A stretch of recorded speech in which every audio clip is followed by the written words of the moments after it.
बिहार की सियासत में एक बार फिर चुनावी बिगुल बजने वाला है। विधानसभा चुनाव नहीं बल्कि गांव की सरकार चुनने का सबसे बड़ा लोकतांत्रिक महापर्व त्रिस्तरीय पंचायत चुनाव 2026। राज्य निर्वाचन आयोग ने तैयारियां तेज कर दी है और संकेत मिल रहे हैं कि सितंबर के अंतिम सप्ताह से लेकर अक्टूबर के पहले सप्ताह के बीच मतदान की प्रक्रिया शुरू हो सकती है। चुनाव को शांतिपूर्ण और व्यवस्थित तरीके से कराने के लिए इसे 8 से 9 चरणों में कराने की तैयारियां चल रही है। आदाब, नमस्कार, आप देख रहे हैं मंथन टुडे। मैं हूं आपके साथ उज़मा। इस बार का पंचायत चुनाव कई मायनों में बेहद खास होने वाला है। वजह सिर्फ चुनाव नहीं बल्कि आरक्षण रोस्टर में संभावित बदलाव और चुनावी समीकरणों का पूरी तरह बदल जाना है। बिहार की 4000 से अधिक पंचायत और 55,000 से ज्यादा वार्डों में नया आरक्षण रोस्टर लागू होने की संभावना है। महिलाओं, अनुसूचित जाति, अनुसूचित जनजाति, अत्यंत पिछड़ा वर्ग और पिछड़ा वर्ग के लिए सीटों का नया निर्धारण स्थानीय राजनीति की तस्वीर बदल सकता है। वर्षों से किसी पंचायत पर राजनीतिक पकड़ बनाए हुए कई वर्तमान मुखिया, सरपंच, पंचायत समिति सदस्य और जिला परिषद सदस्य इस बार मुश्किल में पड़ सकते हैं। यदि किसी पंचायत की सीट का आरक्षण बदलता है तो कई पुराने दिग्गज चुनाव लड़ने के पात्र नहीं रहेंगे। वहीं दूसरी तरफ नए और युवा चेहरे के लिए राजनीति में प्रवेश का सुनहरा अवसर पैदा होगा। राज्य निर्वाचन आयोग ने आरक्षण निर्धारण की प्रक्रिया में 2011 की जनगणना के आंकड़ों को आधार बनाया है। दावा आपत्ति दर्ज कराने की अंतिम तिथि 15 जून 2026 तक बढ़ाई गई थी।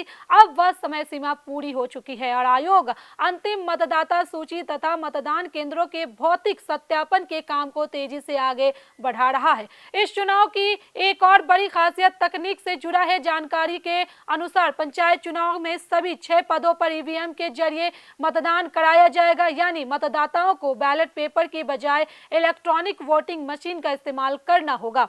इससे मतदान प्रक्रिया तेज और अधिक पारदर्शी होने की उम्मीद जताई जा रही है। इधर गांव की चौपालों से लेकर शहर के सोशल मीडिया प्लेटफॉर्म तक पंचायत चुनाव की चर्चा तेज हो चुकी है।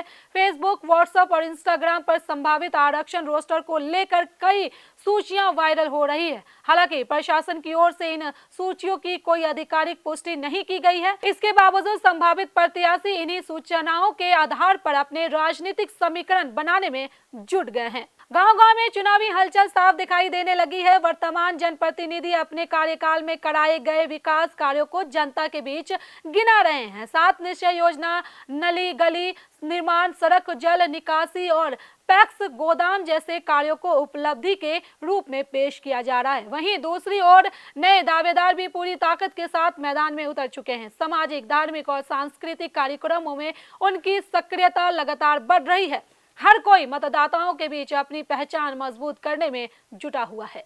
राजनीतिक जानकारों का मानना है कि इस बार पंचायत चुनाव सिर्फ विकास कार्यों के आधार पर नहीं बल्कि सामाजिक समीकरणों और नए आरक्षण रोस्टर के प्रभाव पर भी काफी हद तक निर्भर करेगा। कई ऐसे इलाके हैं जहां आरक्षण बदलने से पूरी राजनीतिक तस्वीर ही बदल सकती है। जो नेता कल तक मजबूत दावेदार माने जा रहे थे वे चुनावी दौर से बाहर हो सकते हैं और जिनकी राजनीति में कोई खास पहचान नहीं थी वे अचानक मुख्य मुकाबले में आ सकते हैं। तो कुल मिलाकर बिहार का पंचायत चुनाव 2026 से प्रतिनिधि चुनने की प्रक्रिया नहीं बल्कि गांव की सत्ता और नेतृत्व के नए अध्याय की शुरुआत साबित हो सकता है।